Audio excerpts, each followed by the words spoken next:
Ama naming Diyos, handa kaming makinig ngayon ng iyong mga salita.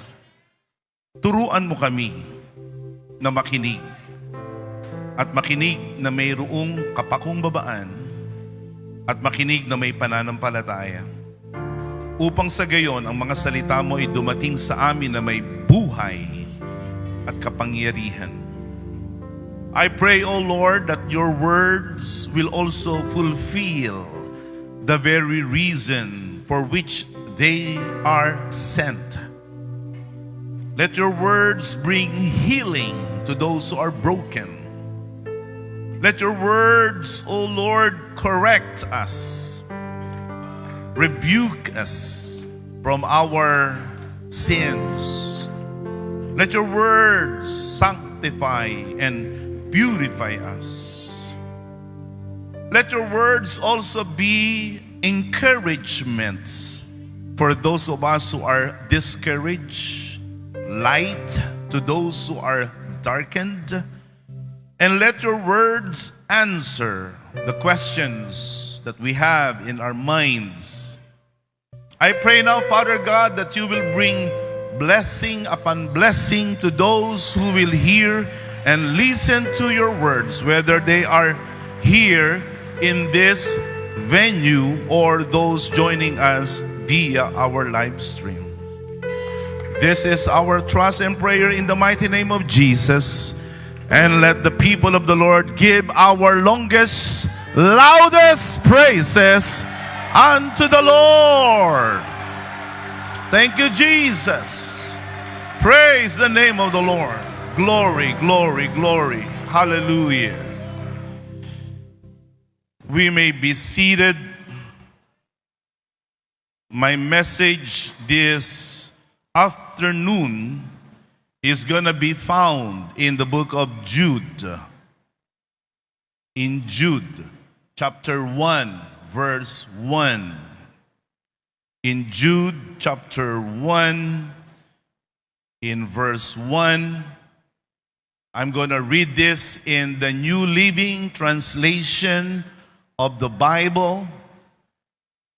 And let's also read that in Tagalog after I read it in English. Jude 1, verse 1.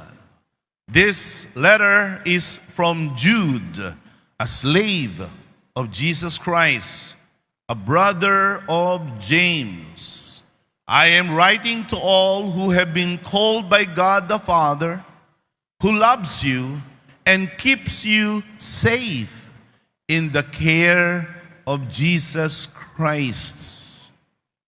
I am writing to all who have been called by God, the Father who loves you and keeps you safe in the care of Jesus Christ.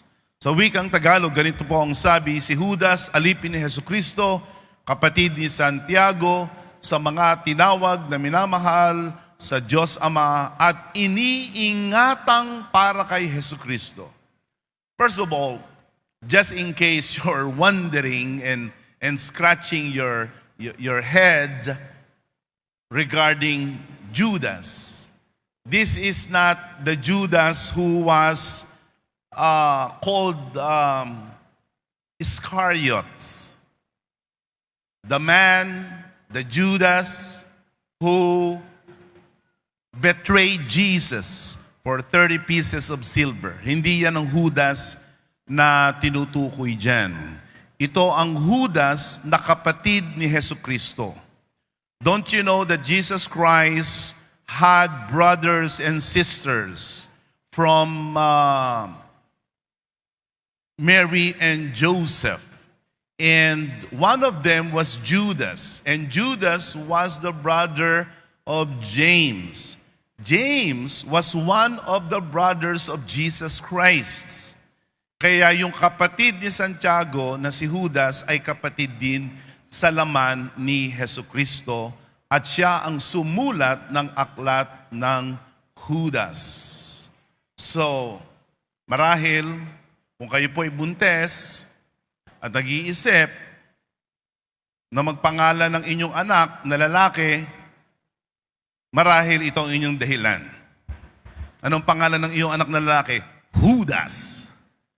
Huwag nyo lang idadagdag yung salitang Iscariote, sapagkat yun ang Judas talaga. At yun ang naghudas kay Jesus.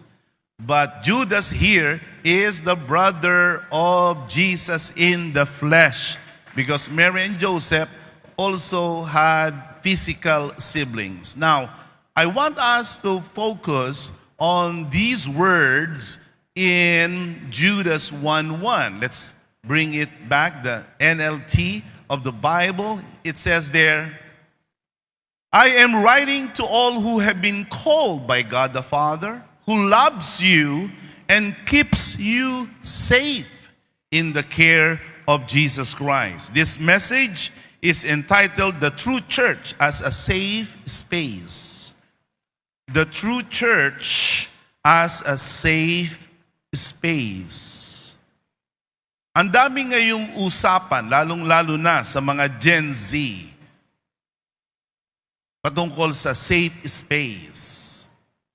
Ito ay popular na katawagan, termino na ginagamit ng mga Gen Z.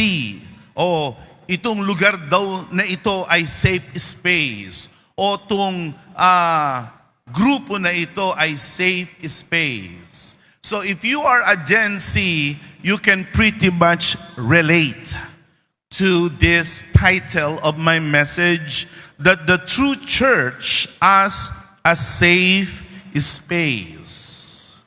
And I want to submit to you that the ultimate safe space is none other than the body of Jesus Christ, which is the church of the living God.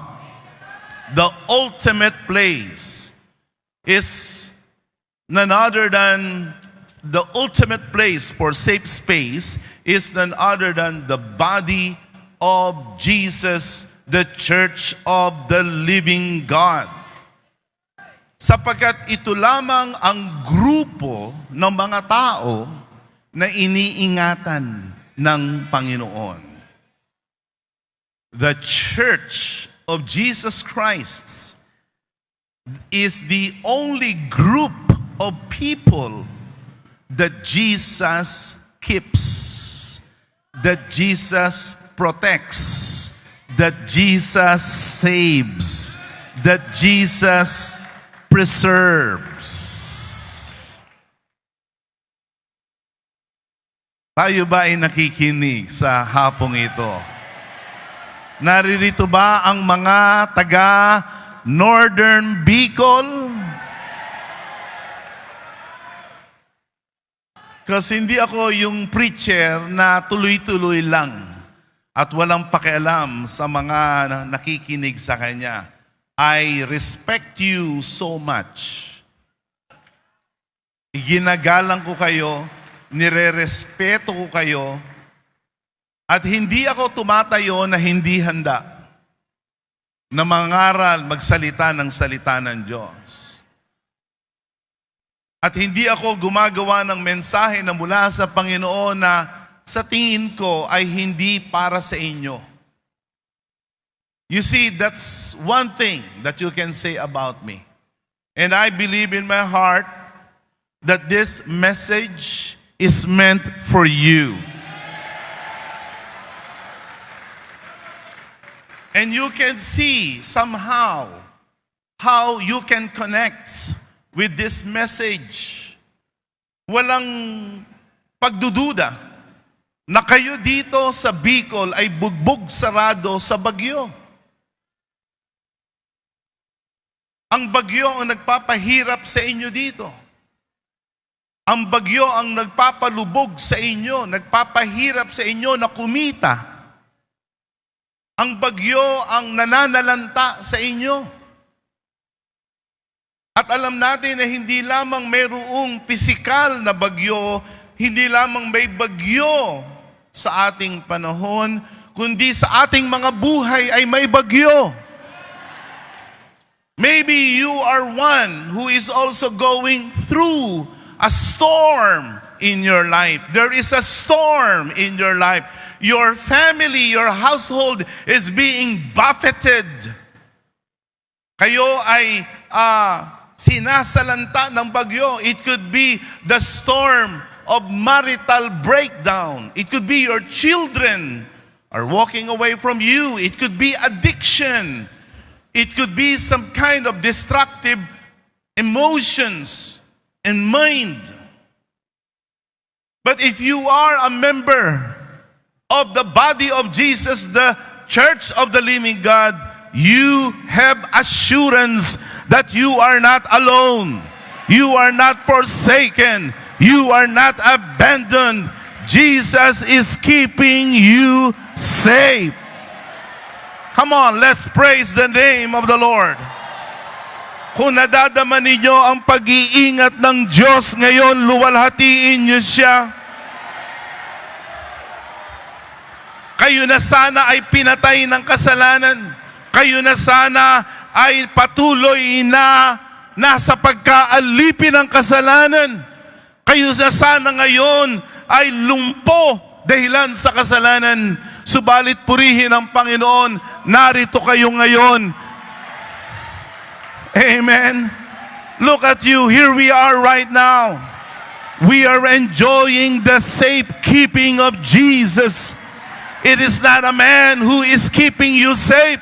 It is not an agency that is keeping you safe. It is God who keeps you safe.